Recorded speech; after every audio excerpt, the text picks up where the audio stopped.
I asked one of the people who picked you up, I asked, and he immediately referred to your older brother. So then I can understand the motivation there. I do not condone it. I'm saying like I actually myself asked many of the officers about my elder brother. I brought it up because at one point it was like there was nothing for them to interrogate about. It was just like they had to keep me there. After the first initial few months, it was the same writing and about random XYZ groups. I mean, you name it. I think they had a list of all the Islamic groups, and I think it covered all the English alphabet. So I actually asked him, I was so frustrated. I asked him that I used to send them notes through the junior guards who would serve food that please take me for interrogation if you have any questions, but don't just let me rot here. I asked them, if it's about my brother, why couldn't you call me? I remember once someone, I forgot her name, there was a female officer from SB. I think her name was Millie or something.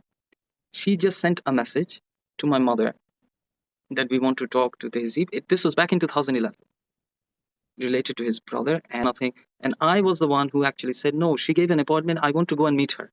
Let me clarify what she wants to know. I went there. I told it. So I told these officers at Aynaghor that if you had any questions, why not in 2011? Why in 2016? Why couldn't you stop me when I was leaving for Thailand? Why when I came back? And I was living in my house, I think 80% of the time. Other than, my workplace, everything was public. My number. This is probably an outdated technology now for you to know my location through my phone. So I didn't even change my phone number. You can talk to my family and find me or call me anywhere. Why did you have to do this? So I have serious doubts. It is something to do with my brother. It wasn't. Okay, what were their responses when you asked them these questions? What did they say? Nothing much, nothing meaningful. It's just that, don't worry, let us do our job. One of them was actually quite frank.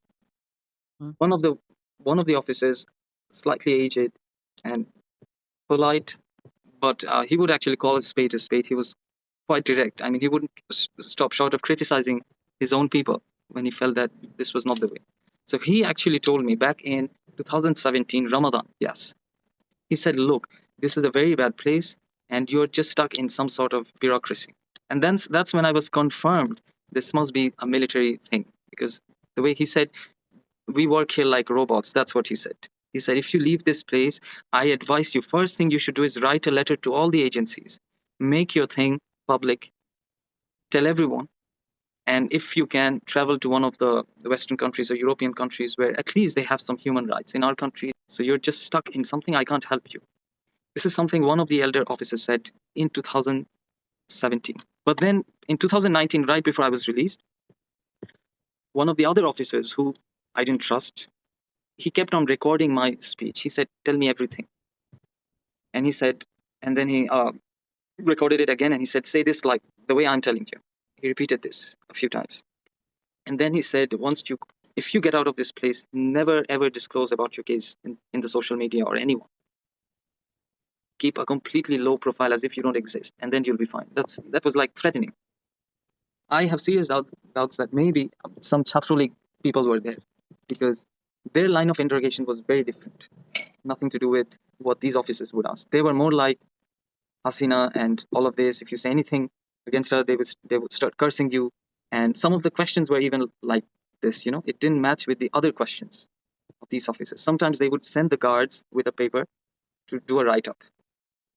What do you think about Hasina, or is Hasina this? And I felt this was very silly. It doesn't even match. They don't ask me these questions during the interrogations. I felt that maybe the guards are just giving me a write-up from their own. It doesn't even sound like the officers. In any case, most of the officers, because they knew that I was comfortable in English, so half of the time they would actually speak to me in English. Do you think anything happened, Jekanura? They released you. What happened? Why were there any changes that could have triggered the release? I'm not sure. Obviously, this is just going to religion. I feel it was just by, the permission of Allah, help of Allah.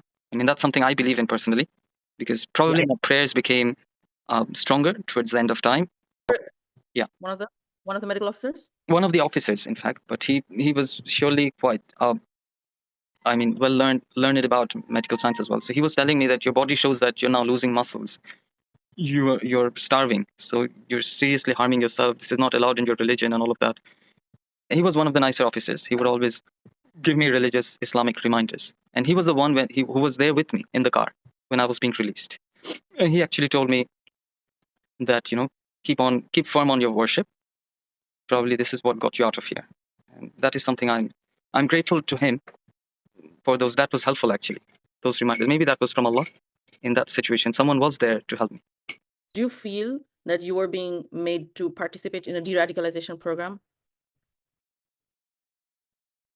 I wrote extensively about this. I mean, if that was the case, even if that was the case, this would be the most foolish form of de-radicalization one could think of. Even my child can come up with a better strategy. I mean, if this had anything to do with de-radicalization, I did write them a lot of write-ups sincerely that how you can work, with anyone who has actually got involved in terrorism or all of that, which is submersive to the country and all of that. I gave examples of Yemen, I gave examples of other countries, and I kind of saw somewhat 5% of it in some of the leaflets which came out after my release. CTTC and all of them were releasing some leaflets. These are the symptoms, this is the solution and all of that.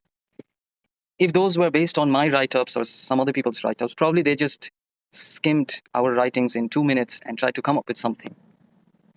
So I'm not sure. Initially, some of the writings did ask about those things. Why is this happening around the world?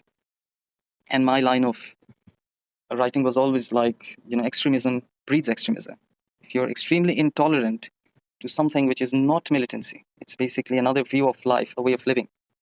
Some people, a large majority, could be actually willing to live under the Islamic law. What is so bad about it? I don't see anything bad about it, as long as they're not disturbing others. And I said that was the way of the Prophet as well. He promoted this among people, but he didn't force it upon them. So no, but later on, it just changed to random, as I said, XYZ groups. And it didn't matter if I gave a 1-page writing or 3-page writing. It was almost like I was there. They had to keep me busy. And at one point, I remember I said, it's Ramadan. One of the Ramadan, I think 2017. Yeah. So I said, give me some Islamic books. I want to study the Quran and Hadith. They said, well, we can't give it to you normally, but I will give it to you under, this was the nice officer, I said, who would call me, who would say, how are you, young man, and all of that. He said, I will give you under the pretext of giving you a write-up. So just write something from those Hadith books. So yeah, so I did a lot of writings.